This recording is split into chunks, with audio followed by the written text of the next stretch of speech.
इस दुनिया में शिव शंभू के बहुत बड़े बड़े भक्त हैं। अलग अलग युगों में भक्तों ने शंकर भगवान की भक्ति की और उन्हें प्रसन्न करके अनेक प्रकार के वरदान प्राप्त किए। शंकर भगवान को भोलेनाथ कहा जाता है।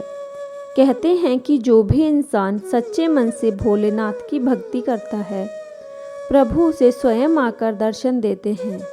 आप सभी को पता है कि रावण भगवान शिव का परम भक्त था।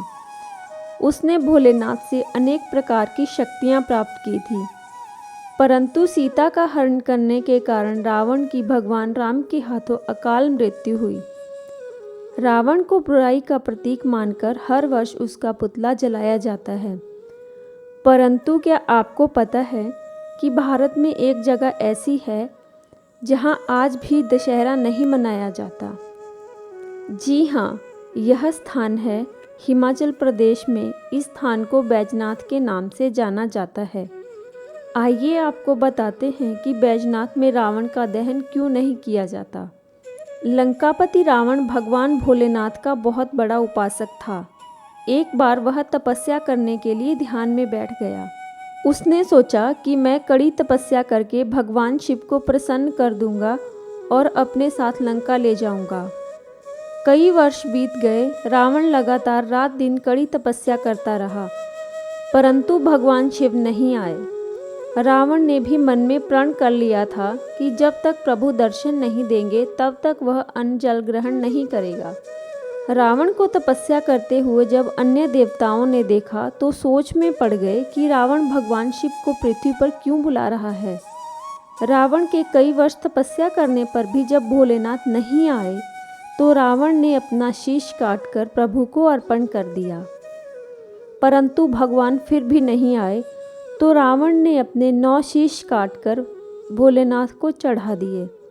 जब रावण 10वां शीश काटने लगा तो भगवान प्रकट हो गए और रावण से पूछा कि इतनी कठिन तपस्या का कारण क्या है, तुम क्या चाहते हो?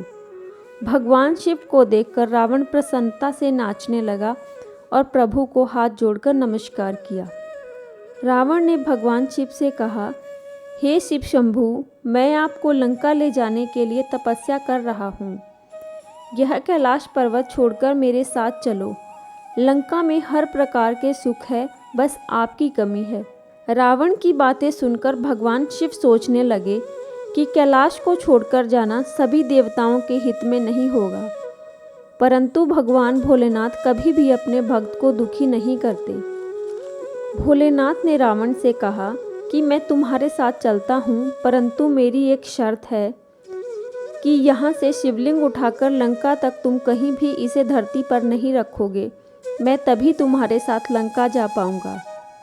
रावण भगवान शिव की यह शर्त मान लेते हैं और शिवलिंग को उठा लेते हैं, परंतु भगवान विष्णु की लीला थी कि रावण भगवान शिव को लंका ना ले जाए, इसलिए उन्होंने वरुण देवता को आदेश दिया। वरुण देवता ने रावण के उदर में प्रवेश किया। रावण को लघु शंका आ गई। उसने रास्ते में देखा कि बिरजू नाम का एक ग्वाला गाय चरा रहा है। उसने शिवलिंग उसके हाथों में थमा दिया और स्वयं लघु शंका के लिए चला गया। परंतु जब रावण वापस आया तो उसने देखा कि ग्वाला वहाँ नहीं है और शिवलिंग धरती पर रखा हुआ है।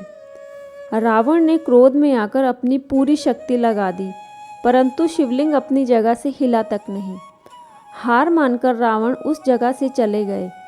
आज भी यह पवित्र शिवलिंग उसी जगह पर विराजमान है। प्रतिवर्ष लाखों लोग इस जगह पर दर्शन करने आते हैं। बिरजू नाम के ग्वाले ने यह शिवलिंग स्थापित किया था, इसलिए इस जगह का नाम बैजनाथ पड़ गया। इस स्थान पर रावण ने भगवान शिव की भक्ति करके उन्हें धरती पर बुलाया था। रावण भोलेनाथ के परम भक्त थे। यह स्थान रावण की तपस्या के कारण ही स्थापित हुआ था, इसलिए इस जगह पर रावण का दहन करना लोग पाप समझते हैं। उनका मानना है कि इस स्थान पर रावण का दहन करने से भगवान शिव नाराज होते हैं। कुछ वर्ष पहले यहाँ पर मंदिर के सामने मैदान में दशहरा मनाया गया तो रावण की भूमिका निभाने वाले स्थानीय आदमी की उसी दिन मृत्यु हो गई और इस स्थान पर काफ़ी आपदा आई।